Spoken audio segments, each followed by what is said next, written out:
ব্যারাকপুরে অতীন্দ্র সিনেমা হলে বিধ্বংসী আগুন, ঘটনাস্থলে 5টি ইঞ্জিন। জানা যায় মঙ্গলবার বিকেল 4টের সময় সিলিন্ডার বাস্ট করে আগুন লাগে। আগুন লেগে কমপ্লেক্স পুড়ে ছাই হয়ে যায়। ঘটনায় দমকলের 5টি ইঞ্জিন এসে আগুন নেভাতে সাহায্য করে। তবে পুলিশি সূত্রের খবর প্রাথমিক তদন্ত করে দেখছে।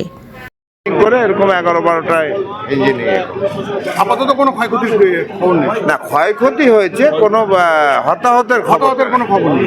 ক্ষয়ক্ষতি তো হয়েছে, বিশাল বড় ক্ষয়ক্ষতি। আগুন কি এখনো ফায়ার ব্রিগেডের লোক ভিতরে আছে, কোথায় কোথায় তারা দেখছে, কোথায় কোথায় যদি ছোট আগুনও থেকে থাকে সেখানে নেভানোর চেষ্টা করা হচ্ছে। 4টে ইঞ্জিন কাজ করছে। ওটা ইঞ্জিন 4টে ইঞ্জিন কাজ করছে। ফায়ার কন্ট্রোল আছে। আমাদের সার্চিং কোনো এখনো পর্যন্ত কোনো ট্র্যাপে কোনো কেউ ট্র্যাপ হয়নি। তাও আমাদের সার্চিং এখনো চলছে।